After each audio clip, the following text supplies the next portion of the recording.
shed lights on institutional mechanisms for national human rights framework. Thank you.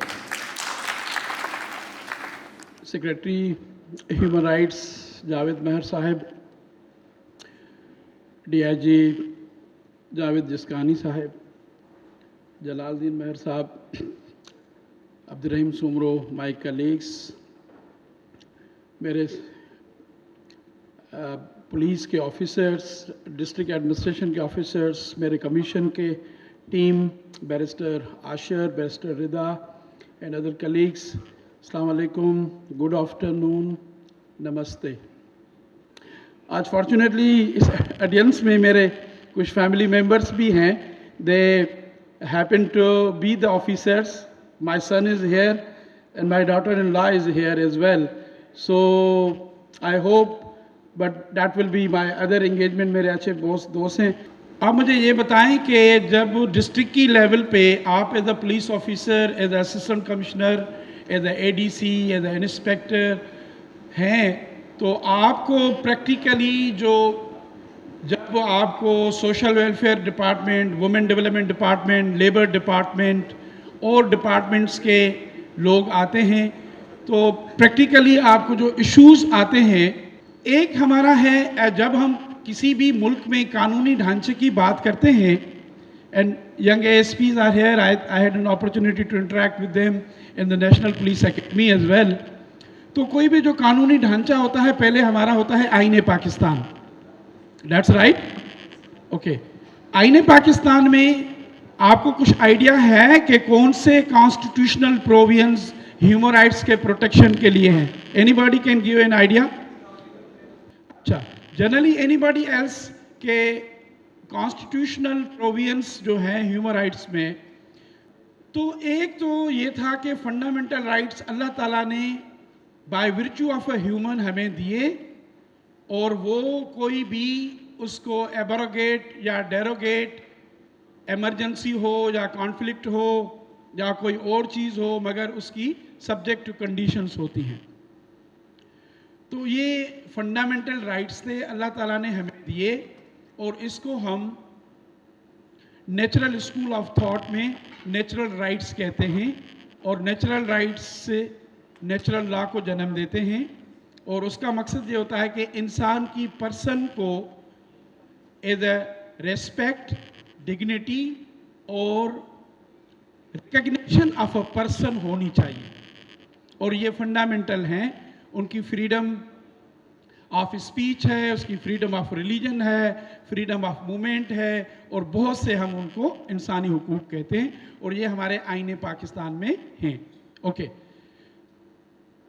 तो एक हमारा source है constitutional rights, और दूसरा सोर्स हमारा क्या है? Legal framework, national legal framework. और नेशनल लीगल फ्रेमवर्क जब डिस्ट्रिक्ट की लेवल पे हम आते हैं, तो बहुत सी कवानीन फेडरल हैं, वो फेडरल स्पेशल लॉज भी हैं और फेडरल जनरल लॉज भी हैं।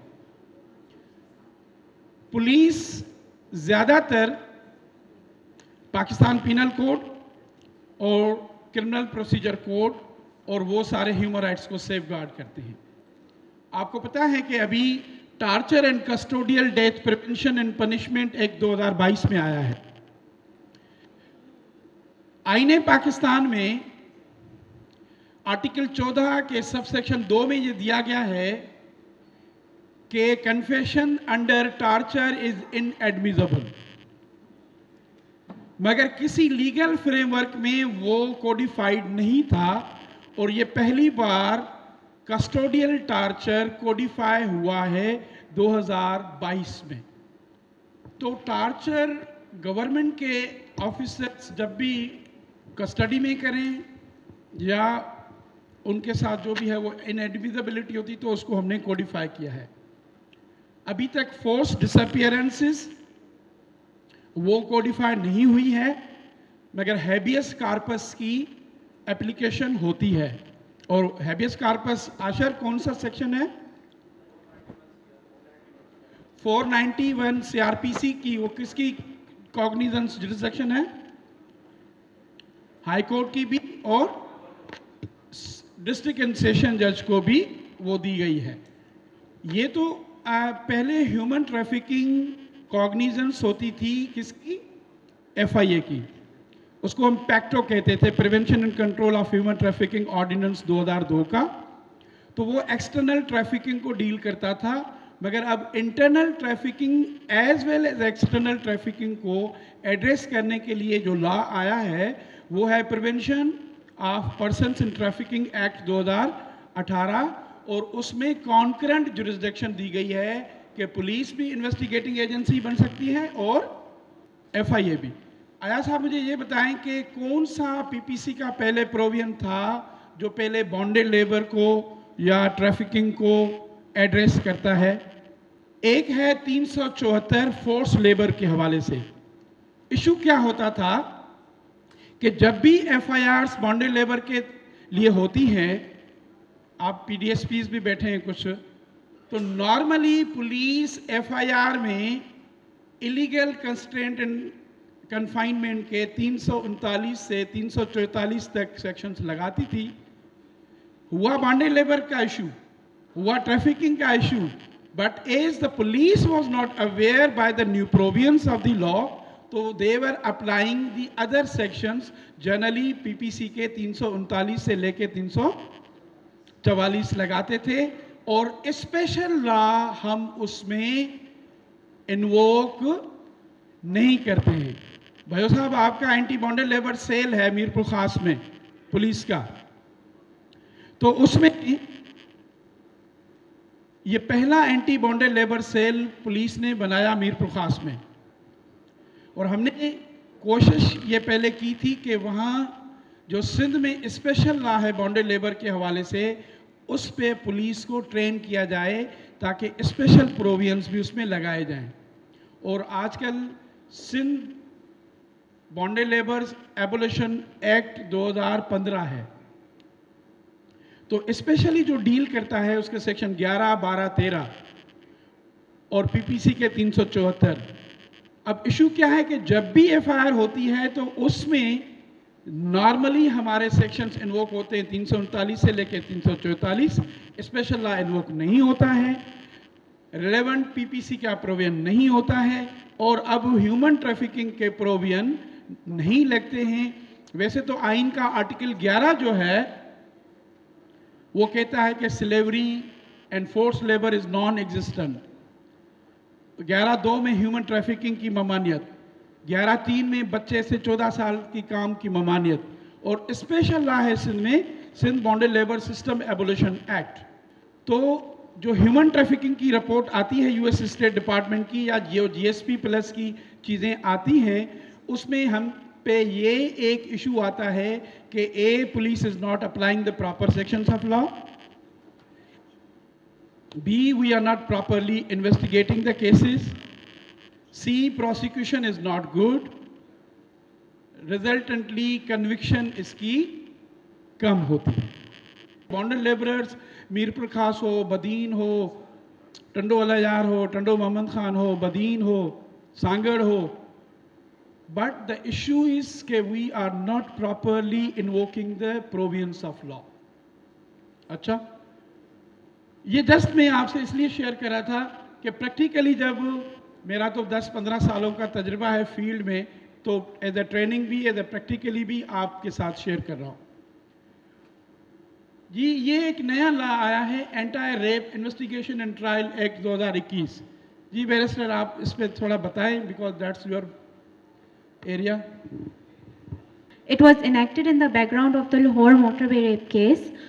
Firstly, it was passed as an ordinance, and then the ordinance was renewed. Finally, it was passed as an act of the Parliament.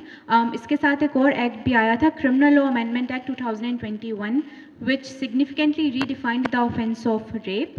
And it also inserted gang rape, another section within the Pakistan Penal Code. किसी victim या survivor की जो testimony है वो 164 में जब किसी magistrate के सामने होगी तो वो एक female magistrate होनी चाहिए, एडिशनली इन कैमरा ट्रायल होना चाहिए, वीडियो लिंक कॉन्फ्रेंस होनी चाहिए। तो वो सारी सर्वाइवर सेंट्रिक गाइडलाइंस एक साथ कंपाइल हो गई थी इस एक्ट के अंदर। Other than that, it also introduced anti-rape crisis cell to expedite the response of the criminal justice system actors, which includes the police officers as well as the medical legal department, so that they can give a speedy response as opposed to एक survivor कब पहले थाने जाए फिर hospital जाए medical legal document के लिए. तो ARCCs के अंदर वो सारी चीज़ें एक साथ house होंगी, including DNA evidence as well, which is very important because Supreme Court ने बार बार ये भी held किया है कि DNA is a gold standard when it comes to conviction in a case of rape. So it has also introduced such survivor-centric mechanisms. Recently, Ministry of Law and Justice ने इसके अंदर 3 rules notify किए हैं, 3 separate rules notify किए हैं. ARCC के लिए different rules notify किए हैं, anti rape act, anti rape crisis cell and medical legal rules 2022.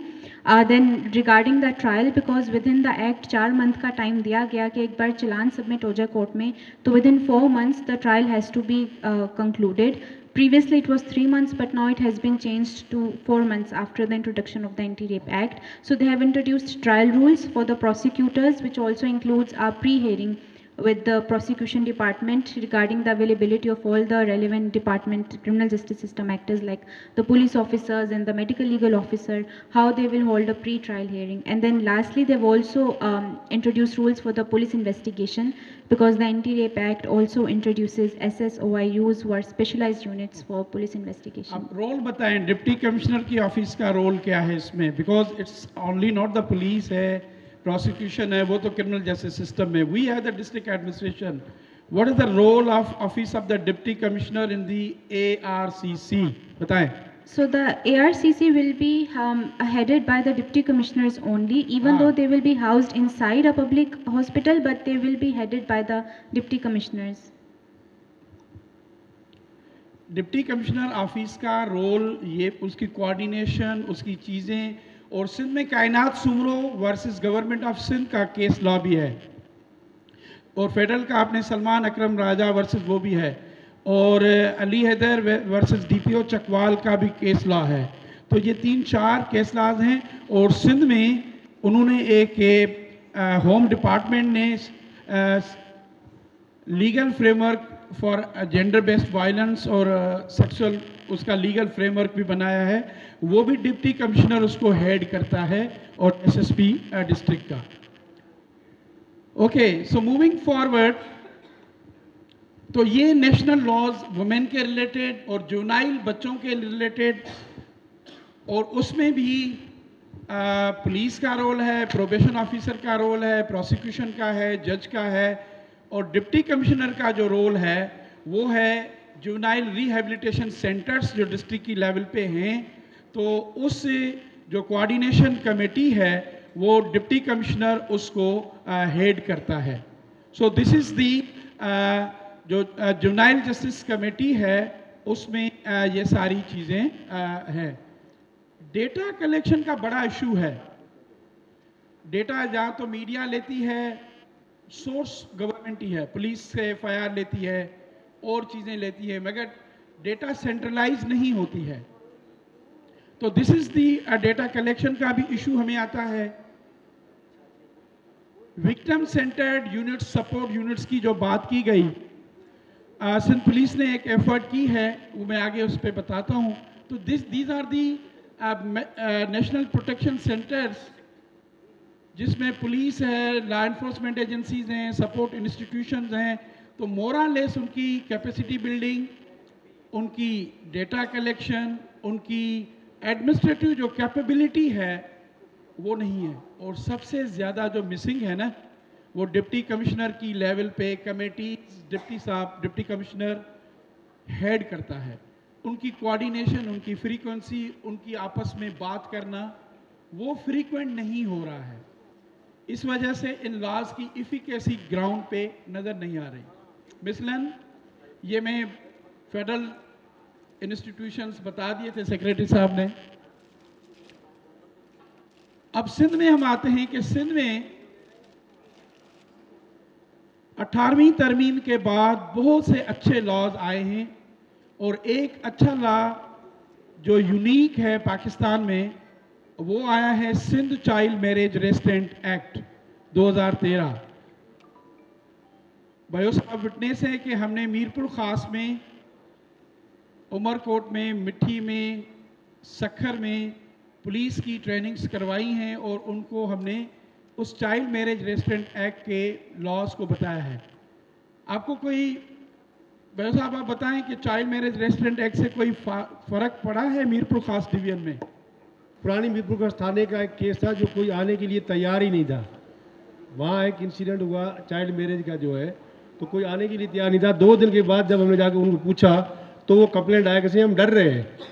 वो वर्कशॉपों से इतना फ़र्क हुआ कि उमरकोट में केस दाखिल हुए, मिट्टी में केस दाखिल हुए, मीरपुर में तो माशा ठीक ठाक केस दाखिल हुए, लेकिन उसमें इश्यूज़ ये आता है बाद में आगे जाके इनका आउटसाइड कंप्रोमाइज़ हो जाता है, इसलिए हमारे केस जो है थोड़े वीक हो जाते हैं।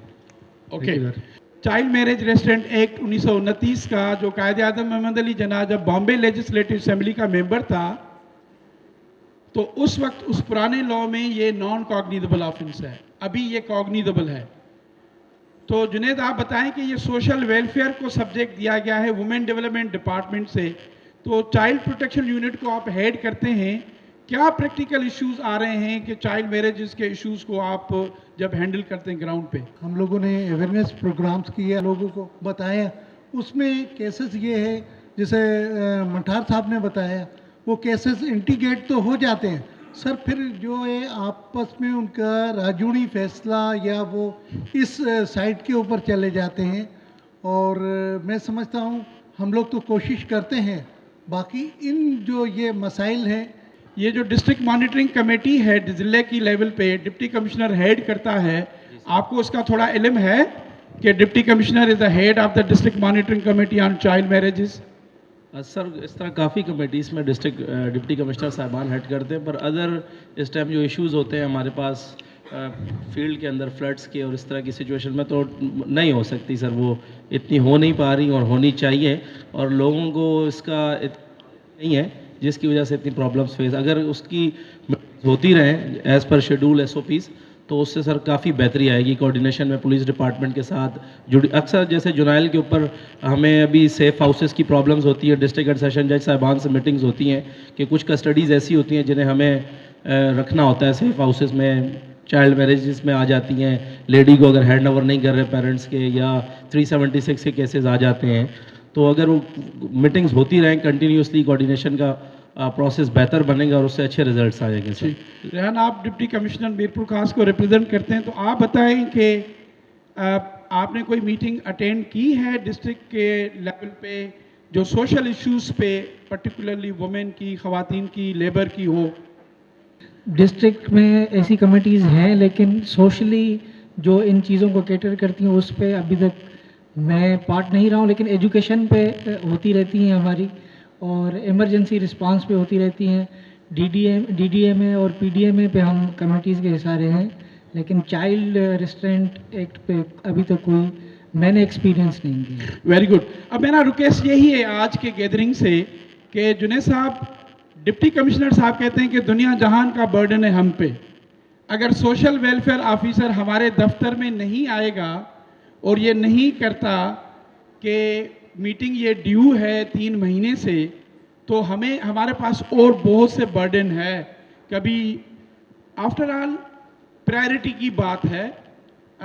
मैं समझता हूँ कि deputy commissioner office is heavily burden with these things, मगर वो इन चीज़ों को प्रायोरिटी की स्केल पे बड़ी कम रखती हैं। अभी सर आपने क्वेश्चन किया था जुनेद साहब से, हमारे चाइल्ड प्रोटेक्शन ऑफिसर है मीरपुर खास डिवीज़न के, तो हम जो हैं सिंध चाइल्ड प्रोटेक्शन अथॉरिटी जो basically to protection prevention measures पे काम कर रही है, तो तमाम डिस्ट्रिक्ट्स में जो है प्रिवेंशन मेजर्स के हवाले से जो अर्ली चाइल्ड मैरिज है, इस पे हम लोग अवेयरनेस सेशंस करवा रहे हैं। तो इस अवेयरनेस सेशन से हमें ये फ़ायदे हुए हैं कि अब ना सिर्फ अर्ली चाइल्ड मैरिजेस के केसेस हमारे पास रिपोर्ट होते हैं, इवन विक्टिम खुद भी 111 पे कंप्लेन करते हैं कि हमारी शादी होने जा रही है, यानी कि अवेयरनेस इतनी हम लोगों ने दी है कि 111 पे विक्टिम्स भी करते हैं। इसका मतलब ये है कि हर ज़िले में सिंध चाइल्ड प्रोटेक्शन अथॉरिटी का चाइल्ड प्रोटेक्शन यूनिट है जी, और उसका ऑफिसर है, और आप इनसे एक्टिवली प्रोएक्टिवली लिंक करें। ओके, नेक्स्ट हम जाते हैं domestic violence prevention and protection act. इस पे मेरा ख्याल है SSP साहिबा सुहाई साहिबा ने पहले बहुत हैदराबाद में भी काम किया है। एक शिकायत आ रही है कि जब पुलिस के पास लोग जाते हैं ख़वातीन और ख़वातीन कहती हैं कि हमारे साथ डोमेस्टिक वायलेंस हुई है, तो पुलिस कहती है कि देखें आपके इंजरी तो है नहीं, फिज़िकल इंजरी है नहीं, हम डोमेस्टिक वायलेंस की ये नॉन कॉग्निजेबल ऑफेंस है, हम एफआईआर क्यों करें इसकी। तो एसएसपी साहिबा लॉ भी बन गया, उसमें पीपीसी के सेक्शंस भी डाल दिए गए, असाल्ट के, क्रिमिनल फोर्स 350, 351, 506, 509। तो पीपीसी को रीड विथ उस स्पेशल प्रोविजन के साथ एफआईआर कॉग्निजेबल बन तो सकती है, मगर क्यों नहीं पुलिस के पास एक थोड़ी सी स्टेटस को या एक रेजिस्टेंस क्यों आ रही है। थैंक यू चेयरमैन साहब। और देखिए, पुलिस का एक माइंडसेट बना हुआ है, उनको कुछ सेक्शंस याद हैं और वही सेक्शंस हमेशा अप्लाई होते हैं। आपने पीपीसी की बात की, तो पीपीसी में जो सेक्शंस हैं जो हर्ट को डिफ़ाइन करते हैं, अगर कोई औरत आती है थाने पे तो पीपीसी के वही सेक्शंस उसके ऊपर भी अप्लाई होते हैं। रही बात प्रिवेंशन ऑफ डोमेस्टिक वायलेंस की, तो उसमें फ़िज़िकल अब्यूज़ के अलावा उसमें साइकोलॉजिकल अब्यूज़ भी एक क्राइम है, उसमें वर्बल अब्यूज़ भी एक क्राइम है, फाइनेंशियल अब्यूज़ भी एक क्राइम है, लेकिन ये सारे क्राइम हैं नॉन कॉग्निजेबल। अब यहाँ पे हमारा एसएचओ बेचारा क्या करे? वो कहता है कि अगर तुमने थप्पड़ खाई है और तुम्हारा बाजू टूटा हुआ नहीं है तो मैं तुम्हारी एफआईआर नहीं कर सकता, और वो सही कहता है, उसके पास कानून से इजाज़त नहीं देता। आप ये कह रहे हैं कि हम वो साइकोलॉजिकल अब्यूज़ उठाएं इस लॉ से जो कि नॉन कॉग्निजेबल है, और उसके बाद हम पीपीसी से भी नॉन कॉग्निजेबल उठाएं और उसके बाद उसको कॉग्निजेबल बनाएं, तो आई थिंक वो फिर कोर्ट में सस्टेन नहीं कर सकेगी वो एफआईआर। लॉ वाले बताएं मुझे, दोनों बैरिस्टर्स आप इन चीज़ों को। जी रिदा बताएं कि मैं जवाब दूंगा, मगर इसका क्या आपके पास जवाब है ये? जी प्रैक्टिस में, क्योंकि मैंने काफ़ी डोमेस्टिक वायलेंस के केसेस देखे हैं, तो प्रैक्टिस में इनिशियली ये है कि इसमें दो रेमेडीज़ हैं। एक तो ये कि कोर्ट को डायरेक्टली पिटिशन भी कर सकते हैं, ये एक्ट इस चीज़ को ग्रांट करता है कि डायरेक्टली एक पटिशनर कोर्ट की तरफ एक्सेस जाए, that is a separate issue, उसके लिए लीगल एड की रिक्वायरमेंट होती है जो हमेशा अवेलेबल नहीं होती। बट एक एफआईआर भी मैंने देखी थी एक बार, एक complainant was successful in lodging an FIR not only under the PPC sections, but उस एफआईआर के अंदर डोमेस्टिक वायलेंस के प्रोविजंस भी ऐड किए गए थे और वो सेशंस कोर्ट में केस चल भी रहा है, that is still pending in the sessions court. Other than that I my self have worked on a case जिसमें एक सेशंस कोर्ट के जज ने सिर्फ मेंटल अब्यूज़ और इमोशनल अब्यूज़, जिसे जज्बाती टॉर्चर कहते हैं, उसके ऊपर भी कॉग्निजेंस ली है। इसको अगर मेरा एक व्यू है, मैंने दो जजमेंट्स जैसे सलाउद्दीन पवर की भी देखी है और भी उनका ये व्यू है, एक तो आपकी बात वैलिड है कि we have to amend the domestic violence, जिस तरीके से चाइल्ड मैरिज में उसको क्लियर लिखा गया है कि ये कॉग्निजेबल है, वो प्रोविजन उसमें हम कॉग्निजेबल का ऐड कराएं। मगर जब तक नहीं होता है, तो अगर एक दो एफआईआर पुलिस कर ले तो कम से कम डिटरेंस तो क्रिएट हो सकती है ना, तो उसमें क्या इशू आता है आपको? देखिए, ये बिल्कुल गलत परसेप्शन है कि पुलिस ने डोमेस्टिक वायलेंस एक्ट की कोई एफआईआर नहीं की, बल्कि I have remind SSP in district, madam Shaila हैं यहाँ पे, एसपीज भी बैठे हुए हैं। We do insert the sections of domestic violence act, जहाँ पे हमारे पीपीसी का लगता है सेक्शन, उसके साथ हम डोमेस्टिक वायलेंस के सेक्शंस भी लगाते हैं। और ये जो बात की बैरिस्टर साहिबा ने कि कोर्ट उसकी कॉग्निजेंस ले सकती है, एंड डेफिनेटली कोर्ट ही ले सकती है, पिटीशन में भी चाहिए उसे एक वकील। यहाँ पे एक सबसे बड़ा मसला आ जाता है कि हमारी औरत बेचारी फाइनेंशियल इंडिपेंडेंट नहीं होती, वो वकील के पैसे नहीं अफोर्ड कर सकती, और उसके बाद जब वो एफआईआर करती है तो she has nowhere to go. इसमें हमारी स्टेट जब तक उस औरत की किफ़ालत का ज़िम्मा नहीं उठाती, वो औरत इस काबिल नहीं होती बेचारी कि वो अपना केस लड़ सके। चाहे फिर मैं उसके साथ खड़ी हूँ, आप खड़े हो, सब खड़े हो, लेकिन हम कब तक खड़े रहेंगे? सो स्टेट शुड कम, ताकि उसका शेल्टर वगैरह प्रॉपर हो और फिर ही वो ये जंग जीत सके। ओके, सिंध में अब PC1 अप्रूव हुई है, 1 staff facilitation centre in all districts in the light of the judgment of the justice Salahuddin Pawar साहब। उसमें यही 1 विंडो फैसिलिटी कर रहे हैं कि पुलिस भी बैठेगी, प्रोसिक्यूशन भी, लीगल एड भी और शेल्टर होम भी होगा। अब वो 3 साल की है। पहली फेज़ में एग्जिस्टिंग जो women and children police stations हैं उनको अपग्रेड करके 1 स्टॉप फैसिलिटेशन किया जाएगा। मगर ये मैं आज इसलिए हाईलाइट कर रहा हूँ कि ये चीज़ें पॉलिसी लेवल पे भी हो रही हैं, बट हमारा डिस्कनेक्ट है बहुत से इश्यूज पे। कोई डिस्ट्रिक्ट एडमिनिस्ट्रेशन से रेस्पॉन्ड करेगा कि ये bonded labour system evolution act में डिप्टी कमिश्नर हेड है, उनको सर्वे करनी होती है, बॉन्डेड लेबर के लिए लीगल एड होती है, रिहेबिलिटेशन फ्रीड बॉन्डेड लेबरर्स के लिए होती है। कोई anybody from district administration to respond? क्यों इसकी इम्पोर्टेंस नहीं हो रही? इधर बैठे हैं, चले गए जी, बताएं, आप बताएं। कहीं जगह डिस्ट्रिक्ट ऑफिसेज में सोशल वेलफेयर्स या ह्यूमन राइट प्रोटेक्शन ऑफिसर्स जो है, अगर वो परमानेंटली जो पोस्ट होते हैं, अगर वो भी प्रॉपर टाइम दें इस तरह की चीज़ों पे, खुद ही मीटिंग्स के स्केड्यूल्स निकालें, और वो तालका लेवल पे पुलिस के ऑफिसर्स हो गए, एडमिनिस्ट्रेशन के ऑफिसर्स हो गए, और थोड़ा अगर वो इनिशिएटिव लेंगे तो होपफुली सर डिस्ट्रिक्ट पुलिस अफसरान और डिस्ट्रिक्ट एडमिनिस्ट्रेशन तो एनी टाइम मौजूद रहती है, तो होप्स हो कि इसके ऊपर भी इस तरह की मीटिंग्स कंडक्ट होंगी और कोऑर्डिनेशन से इंशाल्लाह बेहतरी इसमें आएगी। लेकिन थोड़ा कंसर्न डिपार्टमेंट अगर अपने रोल्स को सर ले आए इसके अंदर, तो इंशाल्लाह जैसे एजुकेशन डिपार्टमेंट है सर, CMOs पोस्ट हुए चीफ मॉनिटरिंग ऑफिसर, तो मंथली बेसिस पे उनकी मीटिंग होती है, क्योंकि उनके कंसर्न ऑफिसर्स और monitoring assistant proper data provide करते हैं डिप्टी कमिश्नर ऑफिस को, तो वो मीटिंग्स कंडक्ट हो रही हैं और उसमें इवेंचुअली बेहतरी भी आ रही है। ठीक, इधर आप में से कहाँ कोई बदीन या आप कहाँ पोस्टेड?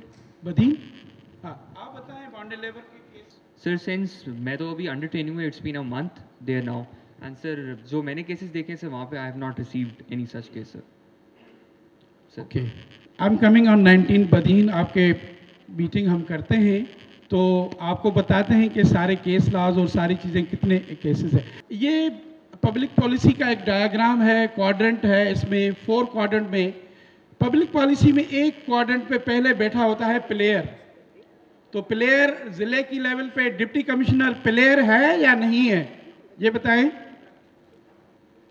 SSP शबीर बताएं, डिप्टी कमिश्नर प्लेयर होता है जिले की लेवल पे? नहीं। यस सर, बिल्कुल। डिप्टी कमिश्नर डिस्ट्रिक्ट एडमिनिस्ट्रेशन के हेड हैं, he is the face of the government and every laws enacted by the parliament so is enforced in the district. So district administration is fully focused to implement these laws with the help of the law enforcement agencies. He is a well player. अच्छा, इसमें मैंने लिखा है power versus interest grid. Deputy commissioner के पास power तो है। वलासाई साहब, आप मिनिस्टर हैं, ये बात आ रही है कि पावर वर्सेस इंटरेस्ट ग्रिड में जो कॉन्टेक्ट सेटर जिले पे होता है वो होता है पब्लिक रिप्रेजेंटेटिव्स, वो होता है मिनिस्टर, वो होता है एग्जीक्यूटिव।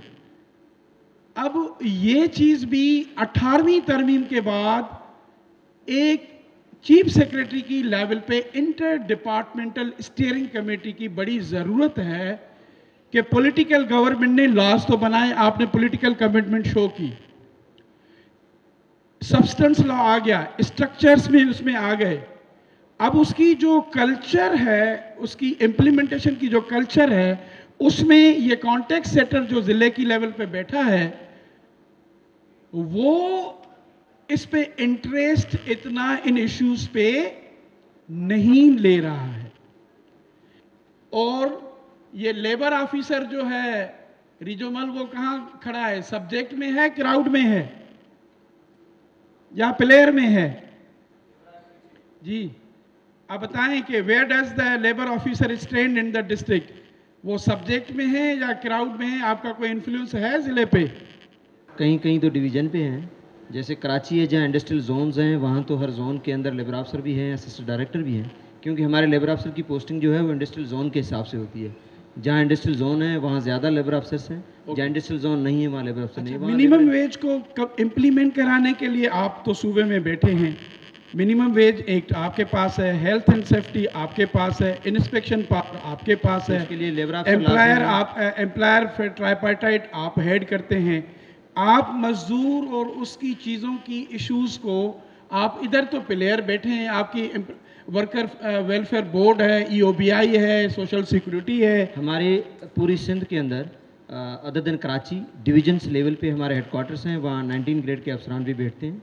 और जहाँ तक ताल्लुक आपके डिस्ट्रिक्ट का है तो वहाँ हमारे लेबर अफसर हैं 9 ग्रेड के, वो उसको हेड करते हैं, वो चीज़ें देखते भी हैं। और लेबर अफसर असिस्टेंट डायरेक्टर्स जो हैं वो स्पेशली इंडस्ट्रियल जोन के लिए होता है। ओके, सो मैं आखिर पे ख़त्म इस पे करूँगा कि बहुत से जो लोग हैं, बच्चे, ख़वातीन, माइनॉरिटी, डिसेबल, ट्रांसजेंडर, जिनके लिए सारे ह्यूमन राइट्स के लॉज बनाए गए, सिंध हुकूमत ने बड़े अच्छे लॉ बनाए, बड़े अच्छे स्ट्रक्चर्स किए, बट आखिरकार ये जो पॉलिसी मेकर्स है, मैडम सुहाइल साहब आप बैठी हैं, जब पुलिस की बात करते हैं कि थाने पे लेवल पे कहते हैं कि फ़ीमेल पुलिस ऑफिसर कम है, फोरेंसिक साइंस की चीज़ें कम हैं, रिसोर्सेज थाने पे कम हैं, इन्वेस्टिगेशन प्रॉपरली नहीं हो रही है।